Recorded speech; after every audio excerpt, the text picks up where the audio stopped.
정숙하게 수사식 진행될 수 있도록 협조해 주시면 감사하겠습니다. 저는 40대 1990년대에 대학교를 다니고 1970년대에 태어난 497 세대입니다. 저한테 있어서 박정희 대통령께서는 50년이나 된 매우 오래된, 제가 태어나기도 전에 대통령을 하셨던 그런 역사의 일부분이었습니다. 자유주의자였던 저와는 그 당시에 50년 전에 권위주의 체제는 정서적으로 사이도 나게 아주 멀게만 느껴졌습니다.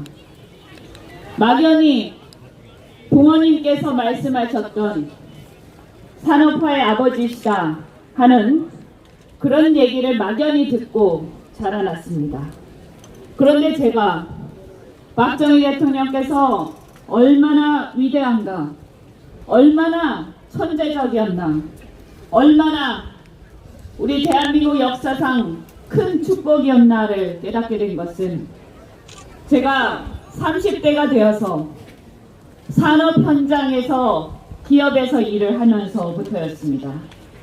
그리고 또한 정치를 하면서 그때그때 선택의 순간에 직면을 할 때마다 저도 어떻게 그렇게 국민들의 미래를 생각하면서 순간순간의 인기에 집착하지 않고 어떻게 그렇게 과감한 결정을 할 수 있었을까 매번 놀랄 수밖에 없었습니다. 저는 박정희 시대의 산업화는 단순한 산업화가 아니라 가히 산업혁명이라고 불릴 만한 것이었다고 생각합니다. 제가 기업에 있을 때 많은 외국에 있는 기업인들과 만나서 다른 나라들의 산업 현장을 가봤지만 똑같이 세계대전 이후에 독립한 수많은 나라들이 있었지만 어떤 나라도 우리 대한민국처럼 그렇게 자기의 브랜드를 가지고 자기의 기업들을 가지고 자기의 기술을 가지고 세계 속을 호령하던 나라는 찾아볼 수가 없었습니다. 바로 우리 자체의 자본을 축적했다는, 그것을 수십 년 만에 할 수 있었다는 것은 기적과도 같은 것이었다. 저는 그렇게 얘기하지 않을 수 없습니다. 폭자는 국민들이 열심히 한 거다. 기업인들이 열심히 한 거다. 대통령은 그냥 있었을 뿐이다. 라고 폄하를 합니다. 그러나 저는 다른 나라하고 비교하면서 절실히 느꼈습니다. 아무리 국민들이 부지런해도, 아무리 기업인들이 의욕이 넘쳐도 정치 리더십이 바로 서 있지 못하면 그 국민들은 그 잠재력을 발휘할 수가 없고 기업인들은 그들의 기업가 정신을 발휘할 수가 없는 것입니다. 그런 의미에서 박정희 대통령께서는 우리 역사상 그 누구도 할 수 없었던 일을, 아니 전 세계에서 그 누구도 할 수 없었던 일을 해낸 위대한 리더십을 갖고 있었다고 생각합니다. 폭자는 그 산업화의 그늘을 비판합니다. 노동인권이 침해되지 않았느냐라고 얘기를 합니다. 그러나 우리도 아시다시피 서구 선진국의 산업혁명이 있었지만 그때도 그 산업혁명에 그늘은 있었습니다. 그러나 어느 누구도 그 산업혁명을 두고 그 그늘이 있었다고 해서 산업혁명의 공을 폄하하거나 그 산업혁명 자체를 비난하고 깎아내리지는 않습니다. 그것은 너무나도 어리석은 일일 것입니다. 분명한 것은 박정희 시대의 산업혁명이야말로 우리 대한민국 국민들의 생활의 진보와 정치 사회적 발전을 가져왔다는 것입니다.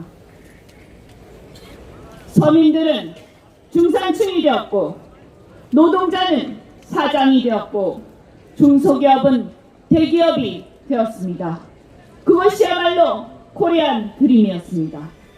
지금처럼 양극화가 갈수록 심화되고 개천에서 용이 나는 게 아니라 가재와 붕어, 개처럼 살자는 그런 시대에 저 같은 젊은 정치인들은 박정희 대통령이야말로 개천에서 수많은 용이 나던 다양한 기회가 보장되는 나라였고 물적 폭력을 통해서 결국 국민들을 빈곤으로부터 자유롭게 하고 결과적으로 민주주의의 발전을 가져오게 한 원인을 만들었다고 생각합니다. 박정희 대통령께서는 혁신가요, 이노베이터였습니다. 40대 젊은 나이에 목숨을 걸고 나라를 바로 일으켜 세우고자 동료들과 함께 일어났습니다. 분연히 일어났습니다.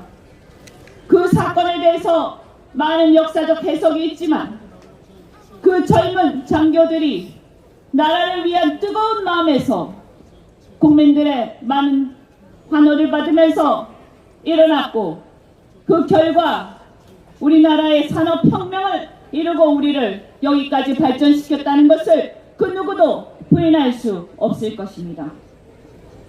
건국 이후 자유민주주의의 미성숙기, 우리나라 안팎의 위협과 혼란 속에 국가 발전 단계를 산업화와 자유민주주의 체제에 수호라는 역사적 사명을 당신께서는 분명히 인식하고 훌륭히 해내었습니다. 그 어떤 누가 이런 역사적 발전 단계를 명확하게 인식하고 훌륭하게 완수할 수 있었겠습니까? 작은 인기에 연연하지 않고 내 무덤에 침을 뱉어라며 담대하고 강하게 앞으로 전진한 당신의 족적을 따라가면서 가난하고 힘없던 대한민국 국민이 길을 펴고 살아가게 하고자 했던 당신의 그 뜨거운 국민들에 대한 한없는 애정을 느끼면서 눈시울이 뜨거워집니다. 작금의 이 정치 현실을 보면서 작은 인기에 연연하고 할 말을 하지 못하고 비굴하기 짝이 없는 지금의 정치 현실을 보면서 우리는 너무나 작아지고 부끄럽습니다. 이제 우리 대한민국은 또 다른 역사적 전환점에 서 있습니다. 활력을 잃은 경제, 불안한 안보, 출구 없는 북핵 문제, 극심한 국민 분열. 이대로면 당신이 사랑했던 대한민국은 결국 추락하고 말 것이라는 모골이 송연한 위기감이 감돕니다. 한국보수는 건국과 산업화 등 한국의 역사를 만들어 왔습니다. 87년 이후 이전 세대가 만들어온 자산을 소비하면서 그 기득권에 안주해 오기만 했습니다. 박정희 대통령께서 만들어온 그 새로운 시대를 그 혁신을 이룰 생각을 하지는 않고 과거의 기득권에 안주해 오기만 하지 않았습니까? 그럴듯한 포장에 속아 진실을 외면하고 가짜뉴스에 속아서 진실을 직시하지 못하고 끌려다닌 것이 사실입니다. 이제 우리는 그러한 어리석음과 단절해야 할 것이라고 깊이 성찰합니다.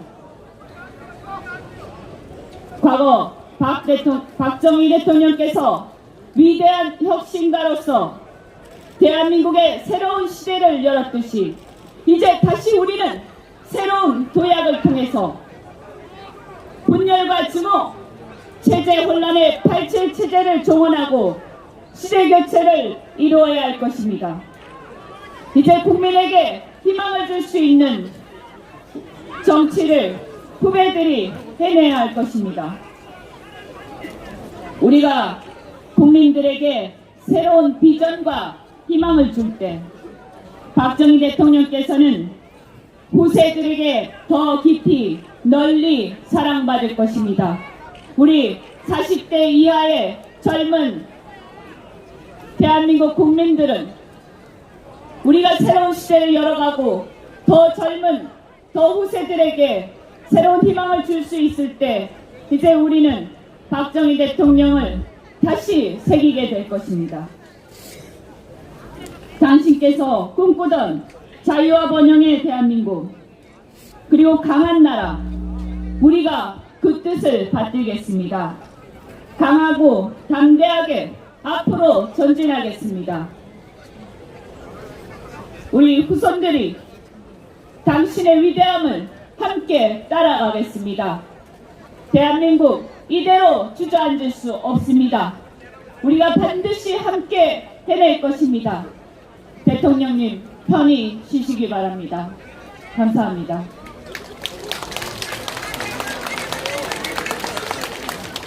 다음은 신원식 전 합참작전본부장께서 추도사를 하시겠습니다. 정숙하게 추도식 진행될 수 있도록 협조해 주시길 다시 한번 말씀드리겠습니다. 그리운 박정희 대통령님, 오늘은 당신이 우리 곁을 떠나신 지